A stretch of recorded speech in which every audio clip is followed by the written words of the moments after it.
Julian Vance existed as a ghost in a world of vibrant color. The mall thrummed with the frantic, joyous energy of the holidays, a chaotic symphony of jingling bells, cheerful carols, and the laughter of children that felt like language he no longer understood. Red and green blurred into a meaningless smear before his eyes.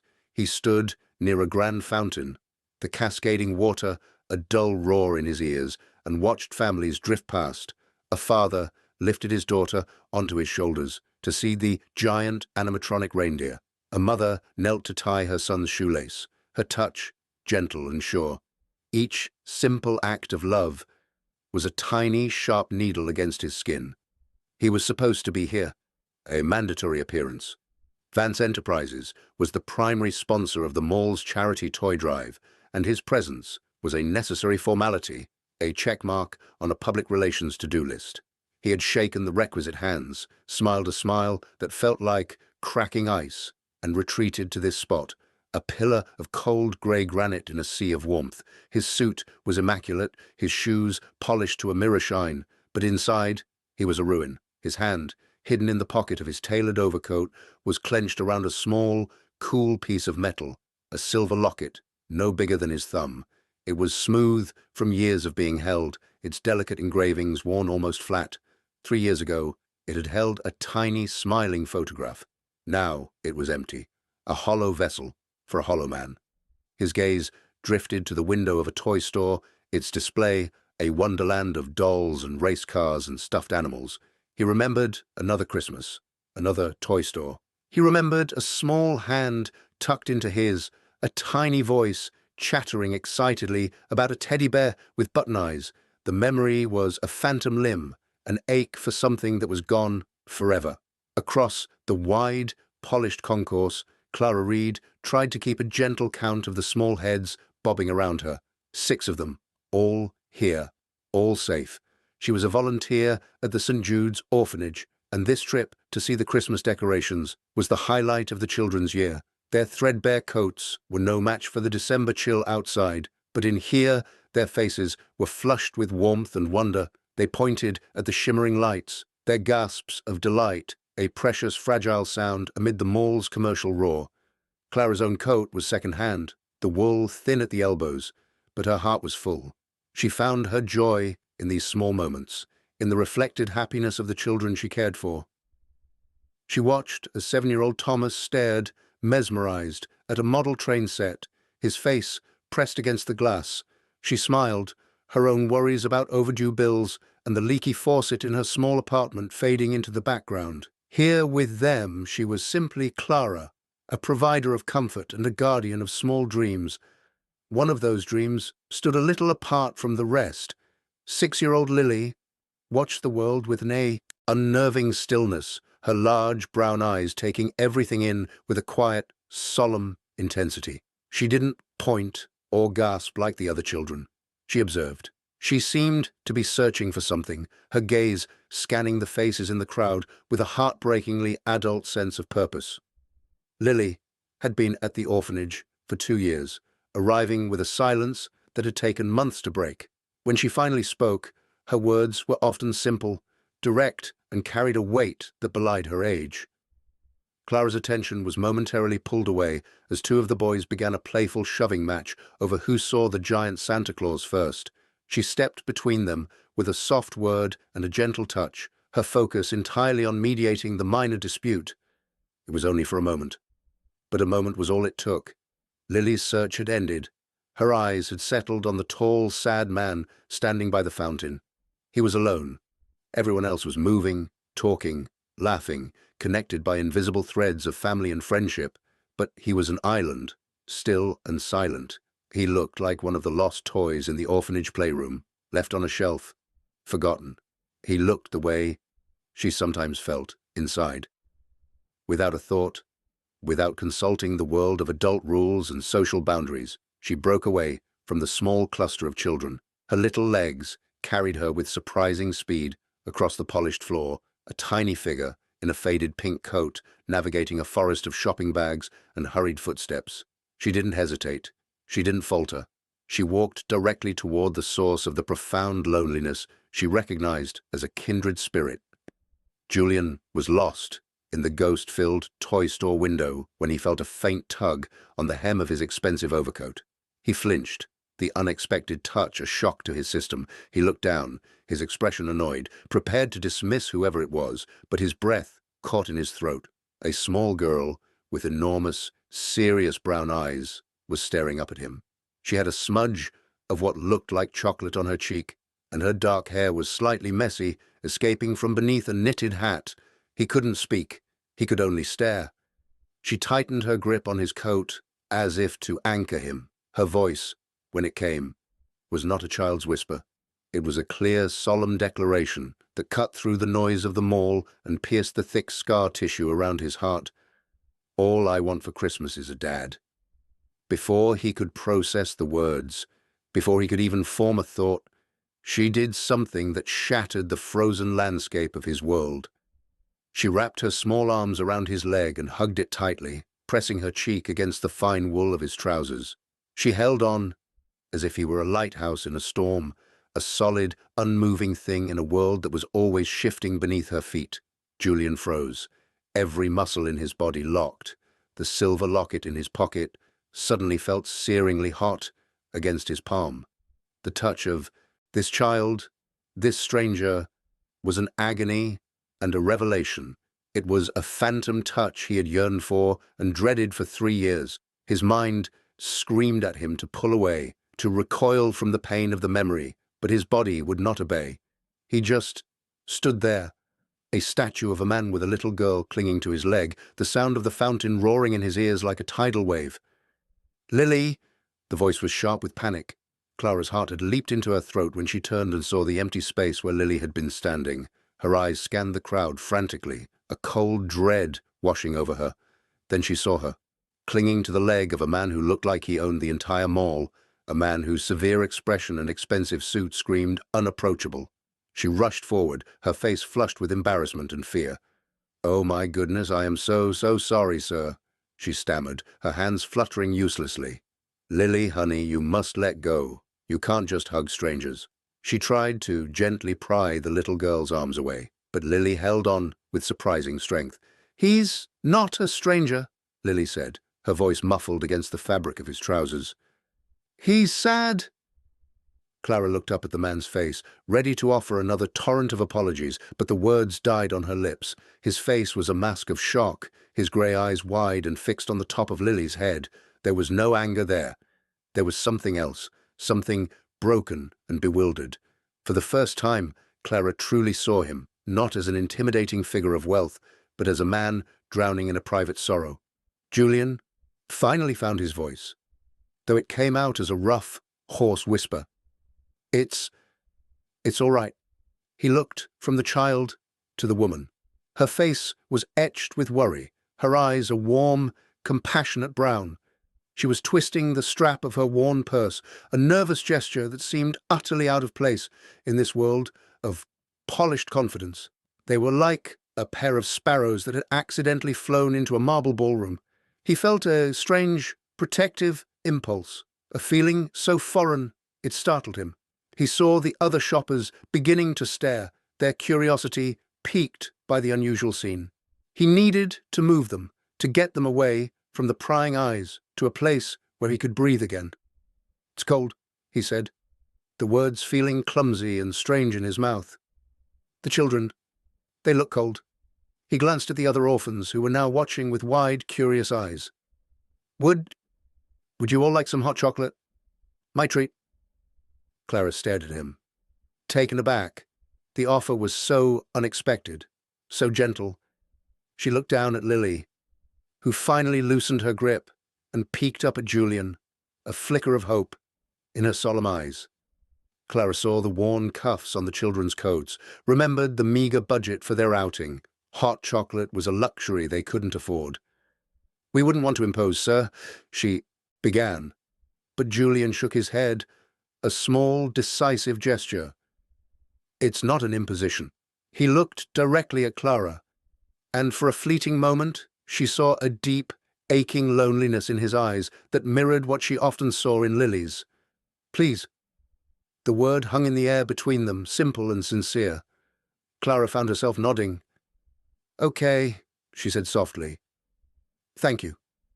Julian led the small, quiet procession away from the bustling main concourse. He took them to an elevator panelled in dark wood and brass, which whisked them silently to the third floor. The cafe he chose was a world away from the food court below. It was a pocket of tranquility, with soft lighting, comfortable armchairs, and the rich, welcoming scent of coffee and cinnamon. The noise of the mall was a distant murmur, replaced by the gentle clink of ceramic on saucer and quiet, instrumental Christmas music. He secured a large, round table in a secluded corner, and the children slid into the plush chairs, their eyes wide with awe. A waiter, impeccably dressed, approached, but Julian handled the order with a quiet efficiency that spoke of a life accustomed to command. Soon, steaming mugs of hot chocolate, each crowned with a mountain of whipped cream and chocolate shavings, were placed before the children. For Clara and himself, he ordered coffee. The initial silence was thick with awkwardness. The children, intimidated by the fancy surroundings, sipped their drinks with careful reverence. Julian sat stiffly, his hands wrapped around his own mug, as if for warmth. He felt intensely out of place, a man of boardrooms and balance sheets suddenly thrust into a scene from a storybook he had long since closed. Clara, sensing his discomfort and the children's shyness, decided to break the spell. "This is incredibly kind of you, mister," she prompted gently. "Vance," he supplied. "Julian Vance." "Clara Reed," she replied, offering a small, grateful smile. "And this is Lily, Thomas, Sam, Maria, Leo, and Chloe." She gestured to each child, who mumbled shy hellos into their mugs. Julian's gaze fell on Lily. She wasn't drinking her hot chocolate. Instead, she had taken a napkin and was meticulously drawing on it with a crayon she had produced from her pocket. He leaned forward slightly to see. It was a crude, childlike drawing of a tall stick figure with scribbled black hair and a small stick figure with a pink dress, holding hands. "What are you drawing?"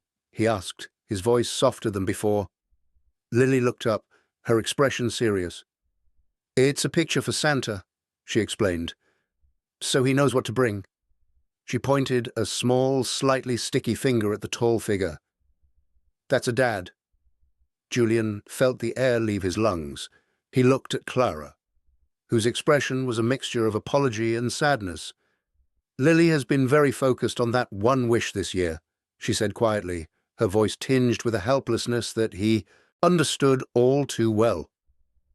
The helplessness of wanting to give someone the one thing that is utterly impossible. He didn't share his story. The wound was too raw, too deep to be exposed in a brightly lit cafe. But he found himself watching them, truly seeing them. He saw the way Clara instinctively reached out to wipe a smudge of whipped cream from Sam's chin. He saw the patient way she listened as Maria recounted in great detail the plot of a cartoon she had seen. She was a beacon of warmth and stability for these children who had so little of either. A flicker of something he hadn't felt in 3 years stirred within him. It wasn't happiness. Not yet. But it was a quiet thawing, a drop of water melting from a vast internal glacier. He stayed with them until the last drop of hot chocolate was gone, listening to the children's chatter as they slowly warmed up to him. When it was time for them to leave, he walked them to the mall entrance. As they prepared to board the slightly rusty orphanage van, Lily turned to him. She didn't hug him this time. She simply reached out and placed the crayon drawing into his hand. "For you," she said, "so you don't forget." He stood on the curb, the cold wind whipping at his coat, and watched the van drive away. He looked down at the napkin in his hand. 2 stick figures holding hands under a scribbled yellow sun. It was the most fragile, most powerful thing he had held in years. And as he walked back to his own empty, expensive car, he didn't put it in his pocket with the locket. He held it carefully in his hand the entire way home. That one afternoon of hot chocolate was not the end. Julian found he could not get the image of Lily's solemn face or Clara's kind eyes out of his mind. The quiet of his sprawling, minimalist penthouse, once a comfort, now felt like a crushing weight. The silence screamed with the absence of laughter, of small footsteps, of a gentle voice asking about his day. He told himself it was about charity. He told himself it was his corporate duty. He called his assistant the next morning and instructed her to arrange a donation to the St. Jude's orphanage, a significant one. But it wasn't enough. A wire transfer felt cold, impersonal, a way of keeping his distance, and he found, to his own astonishment, that he didn't want distance. He wanted connection. So he did something he hadn't done in years. He acted on impulse. He drove to a department store and, with the help of a bewildered salesperson, bought an assortment of high-quality art supplies, paints, sketchbooks, colored pencils, and modeling clay. Then, without calling ahead, he drove to the orphanage. It was a modest brick building on a quiet tree-lined street, its age showing in the faded paint of the window frames and the slightly crooked porch swing. It was a world away from his own life of steel and glass. He felt a tremor of uncertainty as he stood on the front steps, the brightly colored bags in his hands, feeling foolishly inadequate. But he rang the bell. Clara opened the door, her surprise evident. She was wearing a simple sweater and jeans, a smudge of flour on her cheek. "Mr. Vance," she said, her eyes wide. "What are you doing here?" "Julian," he corrected her quietly. I thought the children might like these." He gestured with the bags. Her surprise melted into a warm, genuine smile that made his chest ache. "They will love them. Please come in." He stepped inside. The orphanage was clean and well kept, but undeniably worn. The furniture was mismatched, the rugs were threadbare in places, and the air smelled of floor polish and freshly baked cookies. But it was warm. It was alive. Children's artwork was taped to the walls, and a lopsided handmade paper chain was draped over a doorway. It felt more like a home than his own silent, perfect apartment ever had. The children, when they saw the art supplies, swarmed him with an uninhibited joy that was both overwhelming and wonderful. He spent the rest of the afternoon on the floor of the common room, surrounded by happy chaos, showing Thomas how to mix colors and helping Lily shape a small clay bird. He forgot about stock prices and quarterly reports. He simply existed in the moment, a participant rather than an observer. He started visiting regularly. He told himself it was for the children, but he knew he was also going for Clara. He would often find her in the kitchen, and they would talk while she prepared meals or sorted donations. He learned about her life in small, quiet pieces. She had grown up in this town, had put her own dreams of being a teacher on hold to care for her ailing mother, and after her mother passed, she had found her purpose here, volunteering her time and her heart. She never complained, never spoke of what she lacked. Her focus was always on what she could give. She, in turn, learned about him, not about his business, but about the man behind the CEO title. She saw the way his guard dropped when he was with the children, the ghost of a real smile that would touch his lips when Lily made him laugh. She saw the profound sadness that still lingered in his eyes when he thought no one was watching. She didn't pry, but she created a safe space for him with her quiet, non-judgmental presence. The moment of revelation came one quiet evening, a week before Christmas. A light snow was falling outside, dusting the world in a soft, silent white. Most of the children were in bed. Julian had stayed late to help fix a broken shelf in the library. He had brought a small gift, a vintage wooden music box that he'd found in an antique shop. He had wound it up, and its delicate tinkling melody filled the quiet room. It played Silent Night. Clara came in with 2 mugs of tea and stopped, listening. "That's beautiful," she said softly. Julian's hands stilled on the screwdriver he was holding. The eek melody was a key, unlocking a door. In his memory, he had kept bolted shut for 3 years. That was the song his wife, Sarah, had been humming on their way to her parents' house, the last song he ever heard her hum. He turned to Clara, his face pale. The carefully constructed walls around his heart crumbled to dust. "It was my daughter's favorite," he said, his voice thick with unshed tears. And then he told her everything. He told her about Sarah, his college sweetheart, the brilliant, vibrant woman who had been his anchor. He told her about their Lily, a little girl with her mother's laugh and a fierce love for teddy bears and starry nights. He told her about the accident on Christmas Eve, the slick patch of ice, the screech of tires, the blinding headlights. He spoke of the awful, echoing silence that followed, a silence that had never truly left him. He finally took the silver locket from his pocket and opened the empty case for her to see. "It was hers," he whispered, his voice breaking. "I was supposed to have a new picture put in it for her for Christmas." Clara didn't offer empty platitudes or tell him it would be okay. She simply sat with him in the quiet, lamplit room and listened. She put a comforting hand on his arm, a small point of contact in his vast ocean of grief. Her silent empathy was a greater gift than any words could have been. It was an acknowledgement of his pain, a quiet promise that he was not alone in it. In that moment, sharing the weight of his deepest sorrow, he felt a profound and terrifying shift inside him. He was starting to feel again. Lily, who was supposed to be in bed, had crept out for a glass of water.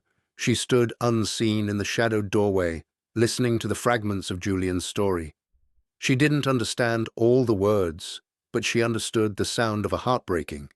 She saw the tears shimmering in Julian's eyes and the gentle way Clara was looking at him.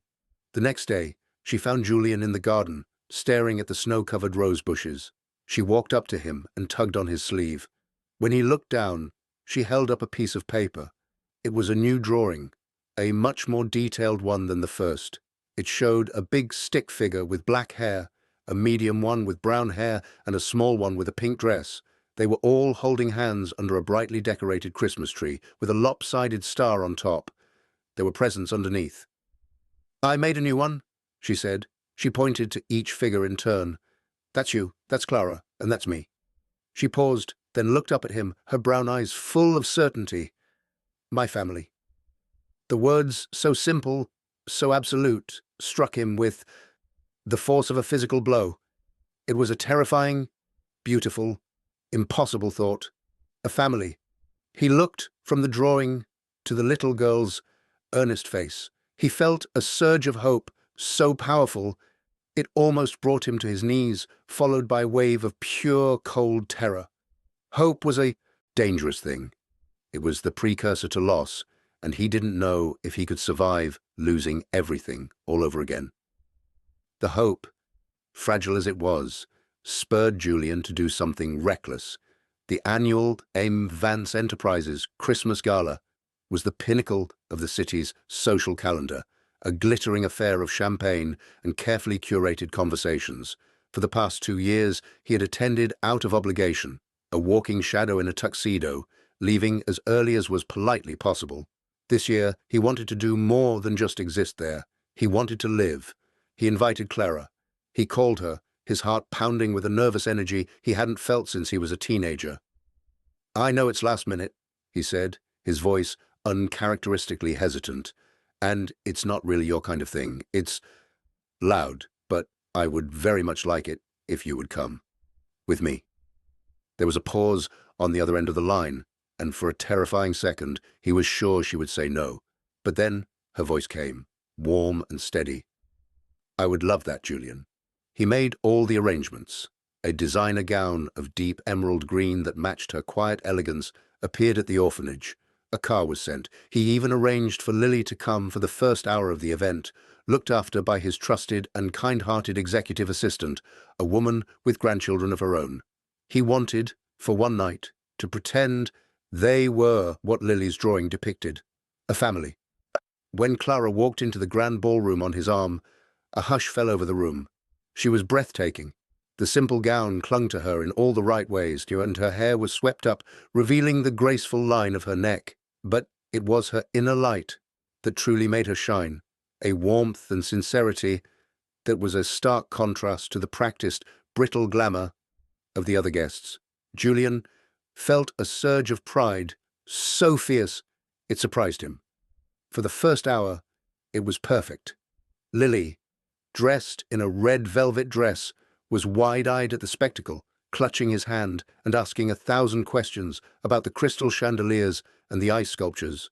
Julian introduced Clara simply as my guest, but the way he looked at her, the way he kept a protective hand at the small of her back, said so much more. He felt the ice around him melting faster than ever before. He felt happy, but his world was built on a fault line of grief, and the tremors were beginning. He saw a woman across the room with hair like Sarah's, and his breath caught. The orchestra started playing a waltz that had been one of their songs, and the phantom ache returned. He was trying to build a new house on top of a ruin, and the foundations were unstable. The breaking point came in the form of Marcus Thorne, a rival board member with a cruel smile and envious eyes. He cornered Julian near the bar, his gaze sliding dismissively over Clara. "Well, Vance," Thorne said with a sneer, "I see you found this year's pet project. Is she tax deductible?" The crude, dismissive words were a spark on dry tinder. But it wasn't just the insult to Clara. It was everything. It was seeing Clara and Lily in this glittering world, a world he had only ever shared with Sarah and his own Lily. It was the waltz, the woman with Sarah's hair, the crushing weight of Christmas Eve approaching. The past and the present collided with catastrophic force. In his mind, Lily's face blurred, and for a horrifying second, he saw his daughter, pale and still, Clara's gentle smile twisted into Sarah's, her eyes full of a life that had been stolen away. The joy he had felt just moments before curdled into sheer panic. He was replacing them. He was trying to erase them. The guilt was a physical thing, a hand squeezing his chest, stealing his breath. He was going to lose these new people too. The universe would not be so cruel as to give him a second chance, only to rip it away again. The pain would be unsurvivable. He had to stop it. He had to end it now, before it went any further, before the hope took root so deep that tearing it out would destroy him completely. His face became a cold, unreadable mask. He turned away from Thorne without a word, took Clara by the elbow, his grip suddenly tight and impersonal. "It's time to go," he said, his voice flat and devoid of all warmth. Clara was bewildered. "Julian, what's wrong?" "Nothing is wrong," he clipped out, avoiding her eyes. He found his assistant and instructed her to take Lily. He didn't even look at the little girl, who was watching him with confused, hurt eyes. He marched Clara to the lobby, the emerald fabric of her dress a vibrant slash of color against his dark mood. "My driver will take you home," he said, his gaze fixed somewhere over her shoulder. "Home. Julian, talk to me. What happened?" Her voice was filled with concern, her hand reaching for his arm. He flinched away from her touch as if it burned him. "This was a mistake," he said, the words like chips of ice. "All of it. This isn't going to work." The pain and confusion on her face were like a knife in his gut. But he couldn't stop. Fear was at the wheel now, a cold, merciless driver. He had to protect himself. He had to retreat to the safety of his grief, the familiar comfort of his lonely fortress. He turned and walked away without another word, leaving her standing alone in the opulent lobby, a borrowed princess whose fairy tale had just ended abruptly at the stroke of midnight. The days that followed were a special kind of hell for Julian. He threw himself back into his work, filling every waking moment with meetings, conference calls, and paperwork. He rebuilt the walls around him, higher and thicker than ever before. He instructed his assistant to block Clara's calls. He ignored her texts. He forced himself not to think about the hurt in her eyes or the bewildered look on Lily's face. He reverted to the ghost. He had been a man of routine and emptiness. But the silence in his penthouse was different now. It was no longer just empty. It was haunted by the memory of the warmth he had pushed away. Clara was heartbroken. She replayed the evening at the gala over and over in her mind, searching for what she had done wrong, but her hurt was secondary to her concern for Lily. The little girl had withdrawn into herself again. The light in her eyes dimmed. She would ask, in her small, quiet voice, "When is Jules coming back?" And Clara had no answer. A few days before Christmas, Clara was helping Lily put her toys away when she found the framed drawing tucked carefully under the little girl's pillow. Lily picked it up, her small fingers tracing the stick figures. "Our family should be together for Christmas," she whispered, more to herself than to Clara. An idea formed in Clara's mind. It wasn't about her pride or her own broken heart. It was about one last, desperate attempt to reach the man she had seen behind the fear. She found a small box and carefully wrapped the framed drawing. She wrote a short, simple note, using Lily's own words. She addressed the package to Julian's office and sent it via courier, a final, fragile message in a bottle cast into a vast, stormy sea. The package arrived at Julian's office on the morning of Christmas Eve. It was small and unassuming amidst the pile of corporate holiday gifts and cards. His assistant placed it on his desk. He saw the return address, St. Jude's Orphanage, and his first instinct was to have it thrown away, unopened. But he couldn't. His hands trembled slightly as he unwrapped it. Inside was the drawing, Lily's drawing, the three of them, a family, under the Christmas tree. Tucked into the frame was a small, folded piece of paper. He opened it. The note contained only 2 sentences, written in Clara's elegant script. "She wanted you to have this. She says a family should be together for Christmas." He stared at the drawing, at the simple, profound hope captured in crayon. He saw the 3 smiling stick-figure faces, a perfect, unbroken circle of love, and in that moment, the fear that had been strangling him finally broke its hold. What was he so afraid of? More pain. He was already in pain. The cold, sterile numbness he had mistaken for safety was its own kind of agony. He was so terrified of repeating the past that he was actively destroying his future. Sarah and his Lily were gone. Nothing could ever change that. But their love, the love they had given him, wasn't meant to be a cage. It was meant to be a foundation. He wasn't replacing them by letting Clara and Lily into his heart. He was honoring their memory by choosing to live, by choosing to love again. He was choosing hope over the certainty of his grief. He looked at the clock on his desk.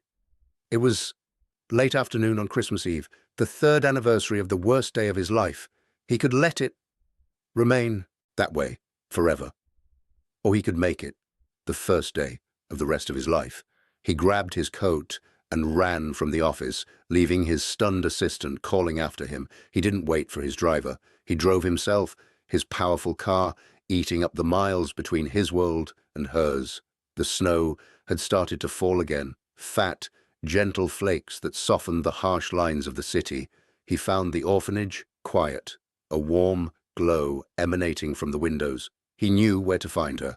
He walked past the common room, where the children were gathered around a small, brightly lit tree, and went to the little chapel at the end of the hall. Clara was there, standing alone before a bank of votive candles. She lit one. Her head bowed, her shoulders slumped with a weariness that went bone deep. She didn't hear him enter. "Clara," he said, his voice soft. She spun around, startled. Her eyes widened when she saw him, a complicated mix of shock, hurt, and a flicker of something she dared not name. He walked toward her, his heart in his throat. He stopped a few feet away, wanting to reach for her, but knowing he hadn't earned the right. "I'm so sorry," he began, the words feeling utterly inadequate. "What I did, how I acted, it was unforgivable. I was a coward." "Julian," she started, but he held up a hand, needing to get the words out before he lost his nerve. "I wasn't running from you," he said, his voice raw with emotion. "I was running from the hope you gave me. For 3 years I've been living in the past, convinced that I didn't deserve a future. You and Lily, you made me see a future, and it terrified me. I was so afraid of losing everything again that I threw away the most precious gift I've ever been given." He took a step closer, his eyes pleading with hers. "I love you, Clara. I think I started falling in love with you that first day in the cafe. You are the kindest, most patient, most wonderful woman I have ever known. And Lily, she's incredible. She saw right through me from the very beginning." Tears were streaming down Clara's face now, silent and shimmering in the candlelight. "I don't want to be a ghost anymore," he said, his voice cracking. I want to build a home. With you. With Lily. I want to wake up to her laughter and fall asleep next to you. I want to be the man, the father, that she drew on that napkin.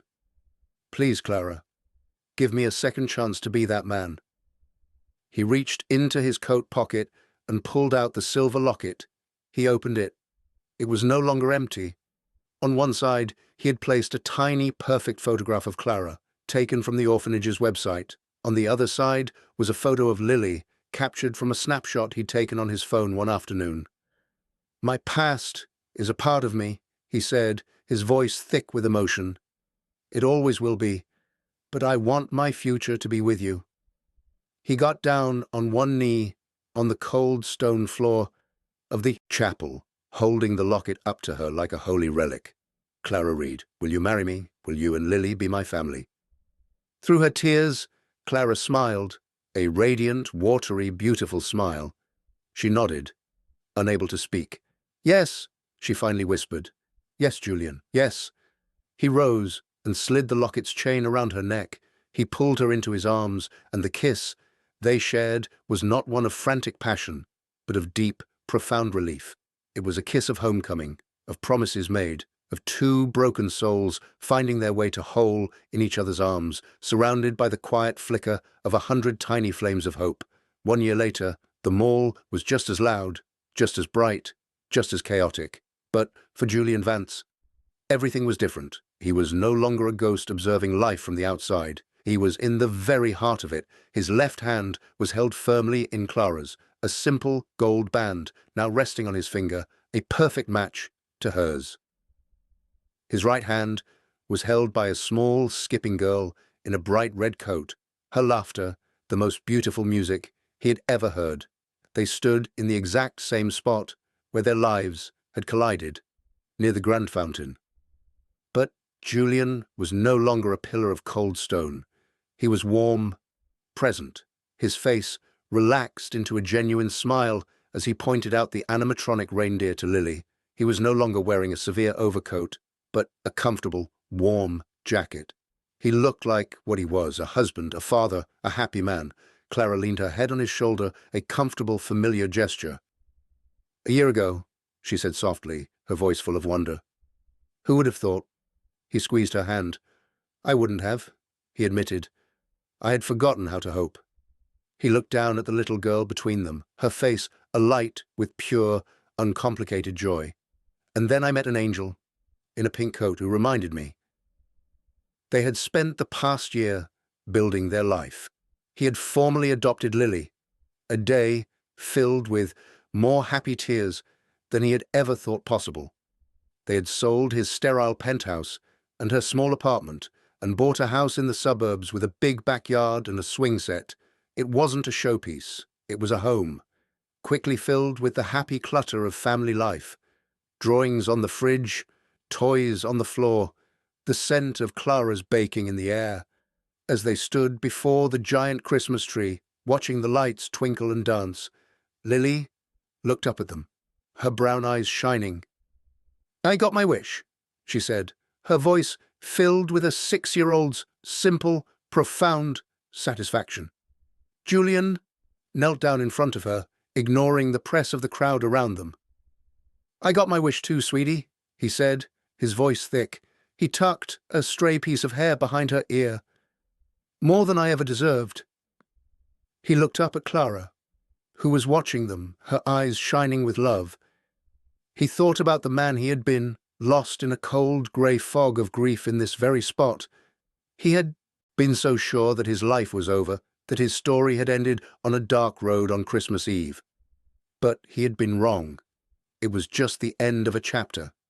A little girl, with a brave heart and an impossible wish, had hugged his leg and started a new one. She hadn't just asked for a dad. She had shown a lost man the way back to life. He wasn't lost anymore. He was found. He was home.